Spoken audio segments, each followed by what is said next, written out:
take this mic off because I want to get relaxed because it's a lot of information that I'm excited, honestly, to be here. It's a lot of prayer and a lot of fruition that actually got me to this moment. So I'll be real transparent. I'm a little nervous because I don't really speak to big groups all the time. I'm a big introvert at heart, but I'm very passionate about this project. So what this is actually our presentation on Qoinship, culture, community, and cryptocurrency. All right, so this is Innovation Week. What we're actually here to learn about is actually more on innovation itself. Now, I wanted to at least start off this presentation with a little value, just to kind of give you guys a value on an innovation hack. And this is a quote of mine that says, travel out of your comfort zone. Travel out of your comfort zone. With new explorations come new ideas. I'm gonna say that one more time. Travel out of your comfort zone. With new explorations come new ideas. Now, what does it mean? Now, 2019, I was working in Alaska for about 6 months. And before I even actually got out to work out there, I knew I was about to unlock something new within myself because I was about to experience a lot first. And when you're on that path, experiencing first, a lot of new information is going to come to you, a lot of new ideas, a lot of things that you might not even comprehend until later down the line. But again, I came back from Houston after 6 long months, and I thought about something. I thought about the value of me as a person. What do I have to offer as a human? I feel like I've worked so many different jobs. I feel like I've accomplished so much, but I'm not being paid what I feel like my value is worth. And a lot of you might actually feel the same way. If you guys look up here, a lot of different jobs that I've worked, worked over 20 different jobs in a 15-year span. That's a lot. Where some people might have worked maybe 2 or 3 in that time span. But where applying for jobs, they might see this on your resume and be like, oh, he's inconsistent. I can't count on him. They're misvaluing me before they even find out who the person on the paper is. And I don't think that's fair. Now, also you see, around that time, I had bad credit. I'll give you that. Had bad credit, but I had access to YouTube and Google, like everybody else, that I had access to information on fixing my issues, but I didn't know exactly what would work best for me. With so many options, so many solutions, it's kind of hard to really kind of pinpoint, you know, what option is actually best for me? Should I do this or should I do that? That's what alternatives are. And on top of that, yes, I did have money saved up for a couple of months to build a little savings, but I didn't know what to do with it. I didn't know how to make my money stretch to work for me and also work in my best interest, like actually growing investments, things like that. Like, how can I make my money last longer than myself? Oh, oops. Gotcha. But now that I'm actually working on my master's right now, innovation and entrepreneurship, I thought to myself, I'm actually not the only one.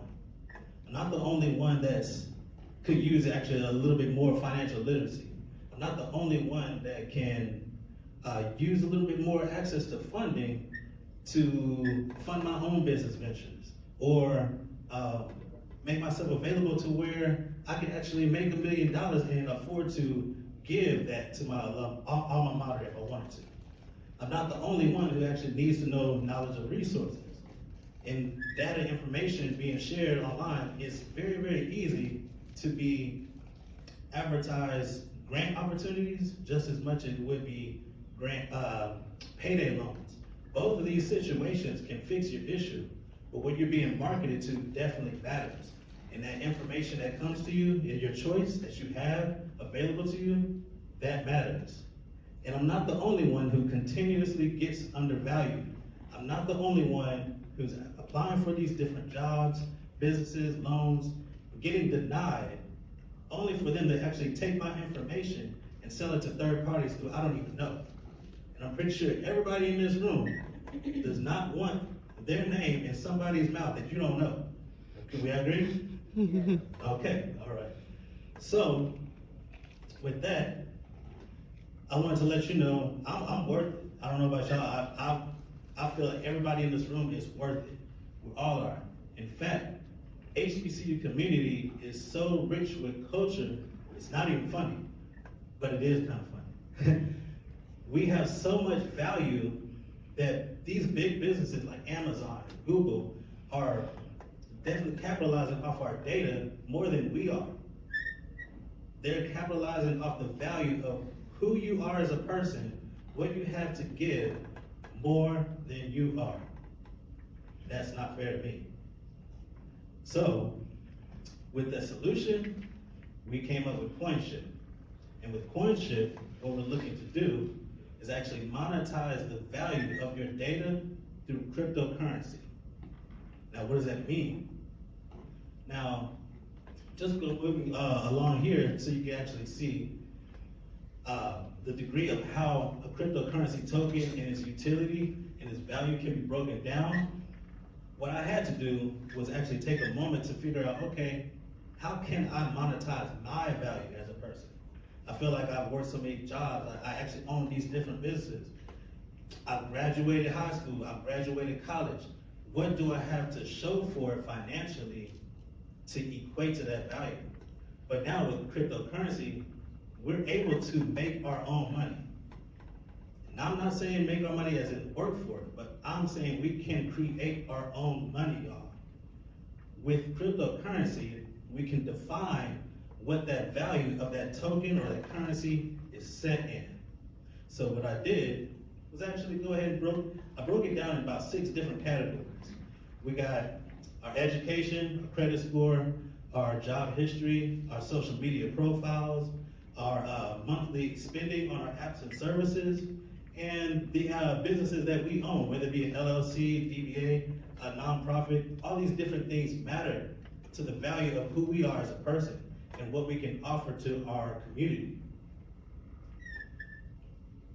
But I want you guys to actually take a moment to look around. Look around as far as society-wise. Systems are being automated. People are being replaced, and money is going digital. But with the HBCU community, what we can do, on top of monetizing, we can actually use this opportunity of change to take advantage where we're normally disproportionate to even be included in tech developments or new systems and things of that nature. We don't have to be behind in the advancement of the people anymore. We can take control of our value and utilize it with cryptocurrency. But also, I want to let you guys know, not only with these businesses, investing in an HBCU like Prairie, Jackson State, and things of that nature, yes, it's easy to invest. Yes, it's easy to also acquire information and data of which you invest in. But who's making more out of that situation? Is it Prairie students or is it Amazon? Is it Prairie students, faculty, or is it Google?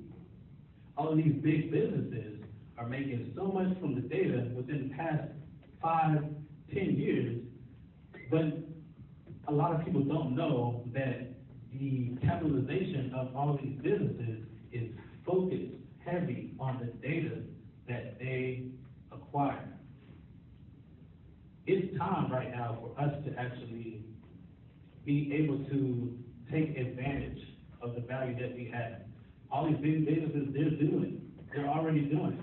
But it's not too late for us to actually take advantage of it in ways where we won't be too late down the line when all these businesses are like, okay, well, we got your system, we got your currency, we got everything that we can control about you. We don't want that. So just to recap, again, the necessity of action. All right, we need better access to funding, information, and opportunities. We need to be positioned ourselves to actually be ahead of the developing curve of innovation and technology. We need to create indefinite ways to monetize our value. The same way we're actually using Pentabucks today, we can instead be using our own cryptocurrency token. We can actually be spending while we're creating more value behind that currency alone.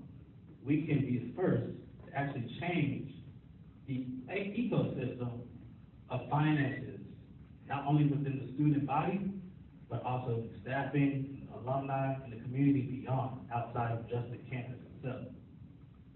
All right, so the time is now.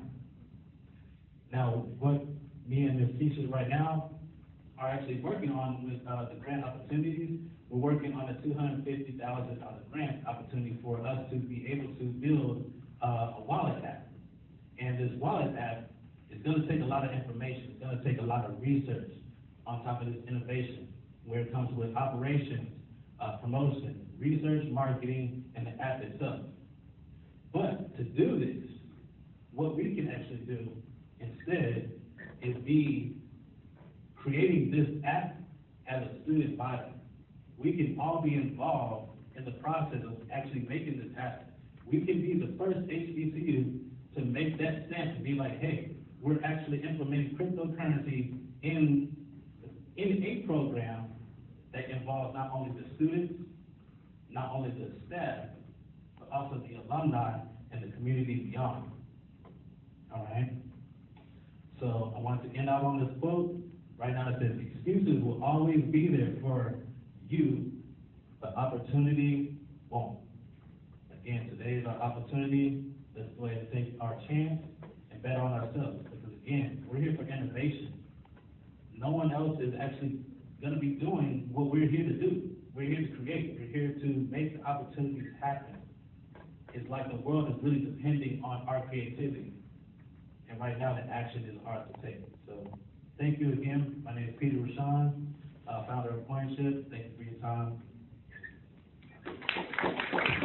time.